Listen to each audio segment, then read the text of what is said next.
사랑하는 명석교회 성도 여러분, 좋은 아침입니다. 생명의 전달자로 사시는 토요일 되시기 바랍니다. 오늘은 시편 85편에서 91편까지입니다. 오늘 저는 시편 87편을 여러분과 나누고자 합니다. 시편 87편은 시온에 대해서 찬양하는 시로 시편 전체에서 8개가 있는 시온시입니다. 유대인들이 바벨론에서 70년 동안 포로 생활을 하고 예루살렘으로 돌아왔지요. 그래서 성전도 짓고 성전의 제사도 회복하고 있었습니다. 그런데 그들은 아직도 연약한 상태였고 또 원수들의 방해는 여전히 있었습니다.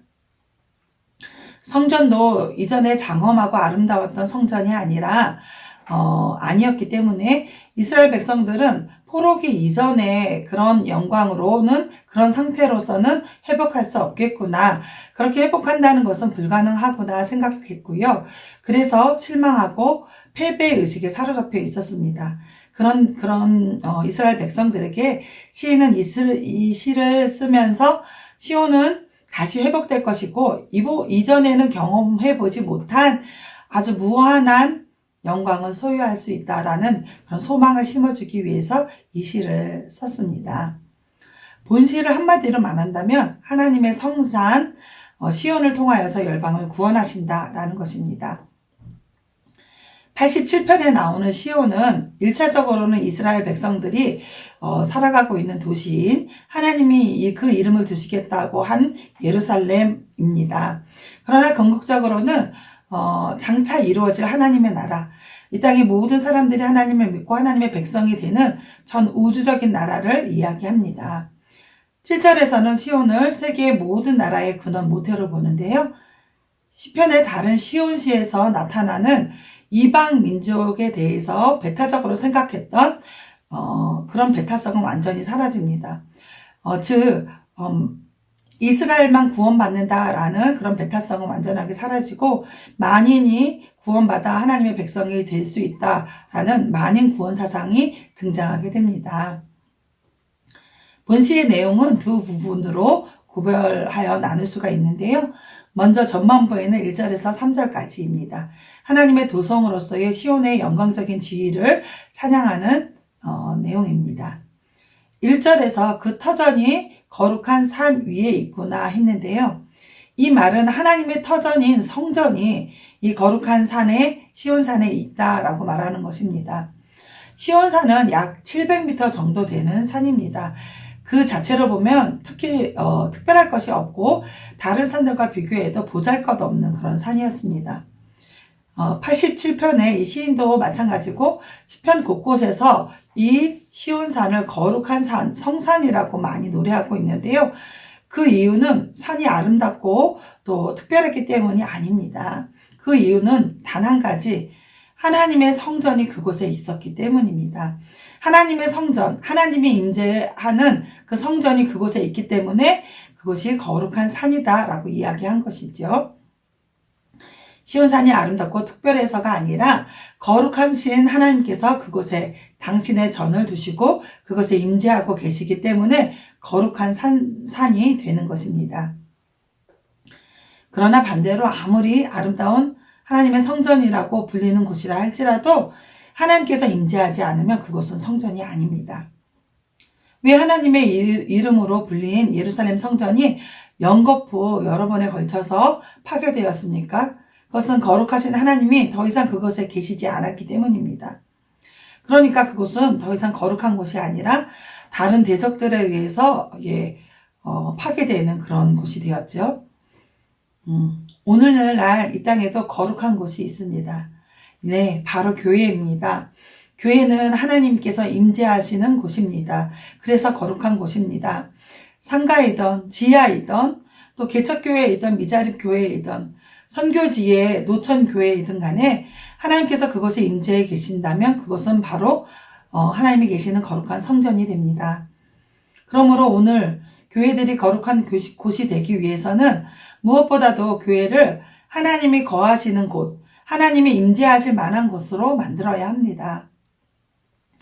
교회 안에서 부정한 것들, 그리고 인본주의적인 것들, 죄를 제거함으로써 하나님이 임재하시기에 부족함이 없는 깨끗한 그릇을 만들어야 합니다.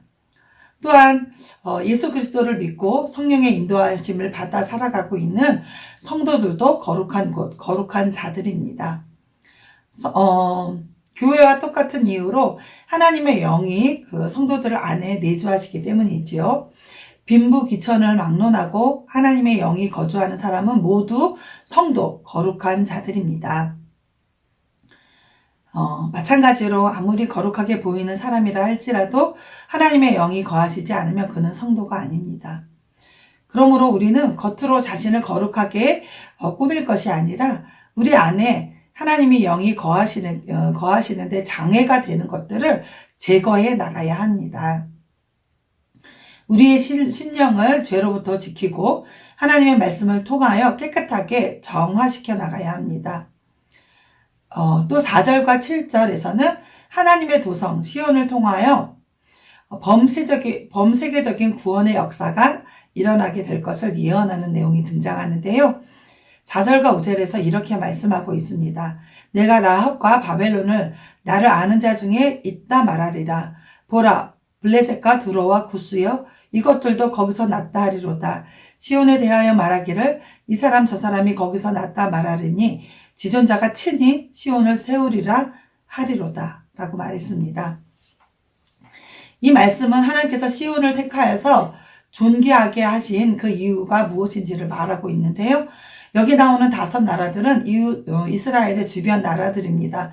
아주 오랫동안 지속적으로 이스라엘들을 침략하고 위협했던 나라이지요.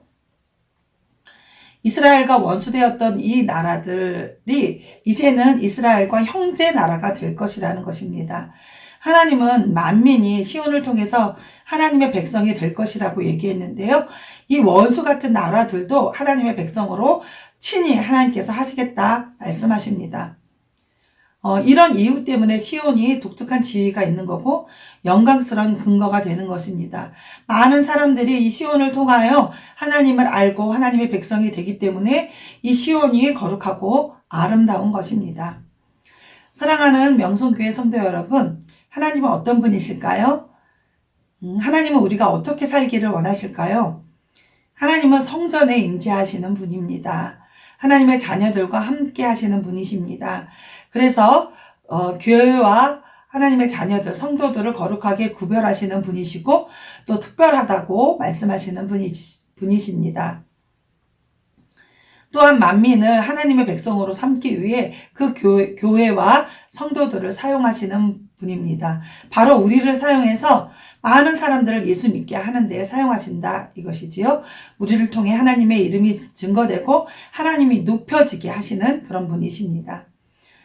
하나님의 영이 임하시는 교회인 우리 그리고 명성교회를 통해서 이 봉천동에 또 대한민국의 온 나라 온 땅에 그리고 사랑하는 다음 세대에 생명을 전하는 귀한 역사를 하나님께서 친히 지존자이신 하나님께서 친히 그 일을 행하실 것입니다.